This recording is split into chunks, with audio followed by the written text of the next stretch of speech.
আসসালামু আলাইকুম। কেমন আছেন সবাই? আলহামদুলিল্লাহ আমি অনেক ভালো আছি। চলে আসলাম আপনাদের মাঝে আরো একটি ভিডিও নিয়ে। ভিডিওটি ভালো লাগলে সবাই লাইক, কমেন্ট, শেয়ার করবেন। আর প্লিজ সবাই আমার চ্যানেলটি একটু সাবস্ক্রাইব করে দিবেন। তো আজকে আমরা ঘুরতে বের হইছি। আর এখানে ঘুরতে বের হয়ে ১ম এ যেটাকে কেনাকাটা করতে আসছি, রুটি কিনতে আসছি। তো রুটির জন্য অর্ডার করছি। এখন ভিতরে রুটি আনতে গেছে। তো কেনাকাটা করতে, ঘুরতে আপনাদের সাথে আমার ছোটবেলার কিছু কথা বলি।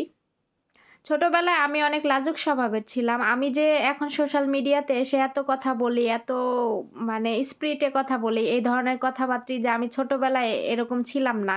তো মাঝে মাঝে ভাবি যে ছোটবেলায় কেমন ছিলাম আর এখন কেমন হইছি। আসলে মানুষ কিন্তু বয়স হইলেই মানুষের সবকিছু চেঞ্জ হয়। ছোটবেলায় আমি এমন একজন মানুষ ছিলাম যে আমি কারো সাথে কথা বলতেও লজ্জা পাইতাম। আর বাসায় মেহমান আসলে আমি গিয়ে আরেক জায়গায় লুকায় থাকতাম। কারো সামনে আমি আ যেতে অনেক বেশি লজ্জা পেতাম। আর এখন আমি যে এত কথা বলি, এত মিশতে পারি মানুষের সাথে, মাঝে মাঝে নিজের দিকে তাকাইলে অবাক লাগে।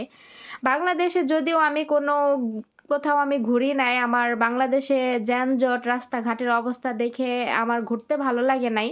ওমানে আমি যখন আসলাম, আসার পরে ওমানে এই যে মাঝে মাঝে ম্যাডামদের সাথে ঘুরতে যাই, আমার ভালোই লাগে। কারণ এখানে রাস্তাঘাটে যানজট নেই, মানুষের কোনো আ উত্ত্যক্ত নেই, বেশি চিল্লাচিল্লি নেই।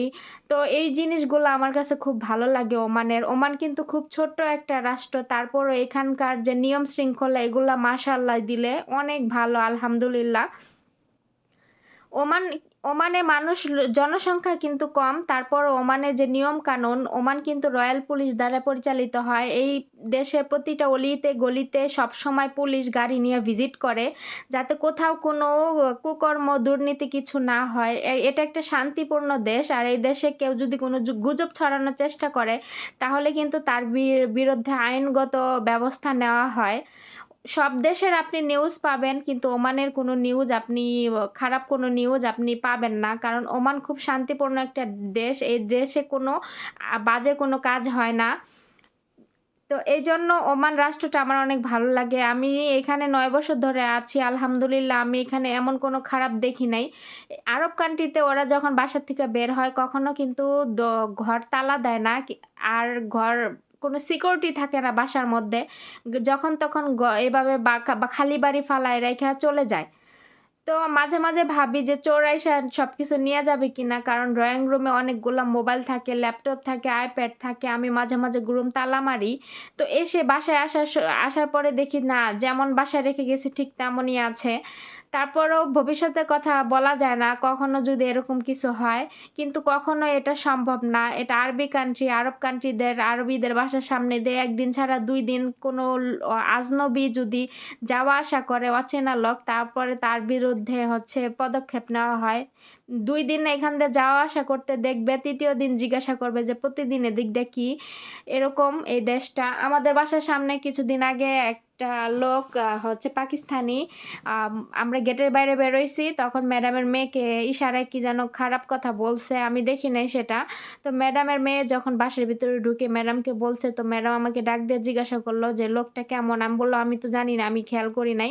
তারপর আমাকে জিজ্ঞাসা করল, "লোকটা কি ধরনের পোশাক পরছে?" তো আমি বললাম, "আমি পোশাকটা দেখছি কিন্তু ওরে কি বলছে সেটা আমি খেয়াল করি নাই।" তারপরে ওই লোকটা পরে ম্যাডামের হাসব্যান্ডের কাছে বলছে, ম্যাডাম যে এরকম উনার মেয়ের সাথে এরকম ঘটনা ঘটছে। তো উনার হাসব্যান্ড পরের দিন সেম টাইমে ওইখানে বসেছিল বাহিরে। তো ওই লোকটা আবার সেম টাইমে ওদিক দিয়ে আমাদের গেটের সামনে দিয়ে যাচ্ছিল। তখন ম্যাডামের হাসব্যান্ড ওনাকে ধরে জিজ্ঞাসা করছে, উনি কি গতকাল এদিক দিয়ে গেছে কিনা? তো উনি বলছে যে, "হ্যাঁ, আমি গতকাল এদিক দিয়ে গেছি।" তারপরে উনি ধরে নিয়েছে যে এই লোকটাই সেই লোকটা। তারপরে ওনাকে থাপ্পড় দিয়ে বলছে যে, "এই দিক দিয়ে আর কোনদিন আসবি না।" কারণ ওনার মেয়ের সাথে যেহেতু খারাপ বিহেভ করছে। শুধু ওনার মেয়ে না, এই কাজটা যদি আমার সাথেও করত তারপরও এই বিষয় নিয়ে আমার ম্যাডামের হাসব্যান্ড ওরে হচ্ছে শিক্ষা দিত। কারণ এইখানে আমাদের বাংলাদেশ না যে একটা মেয়ে রাস্তায় বের হবে তাকে উত্ত্যক্ত করবে। এই দেশের নিয়ম-কানুনই অন্যরকম। রাস্তায় আমরা বের হব, আমাদের মুখের দিকে একটা পুরুষ মানুষও কখনো তাকাবে না। সেটা আমি বাসায় কাজ করি তাতে কি আর আরবি, ওমানিরা কোনো সমস্যা এটা কোনো তফাৎ না। আমি কাজ করি, আমি একটা মেয়ে মানুষ।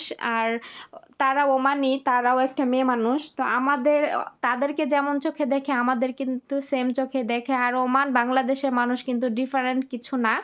যখন আমরা বাহিরে বের হই আমাদেরও কিন্তু ওমানিদের চাইতে কোনো অংশে কম লাগে না। কারণ ওমানিরা যে এত আ আহামরি সুন্দরী তা কিন্তু না। ওমানিরা কিন্তু বাংলাদেশের মানুষের চাইতেও হচ্ছে আ আমাদের বাংলাদেশের মানুষের মধ্যে চেহারায় একটা আর্ট আছে, দেখতে একটা সৌন্দর্য আছে। কিন্তু ওদের মধ্যে ঐরকম কিছু, কিছু মেয়েরা আছে অনেক সুন্দর, আবার কিছু, কিছু আছে যে একদমই সুন্দর না, দেখতে ভালো লাগে না।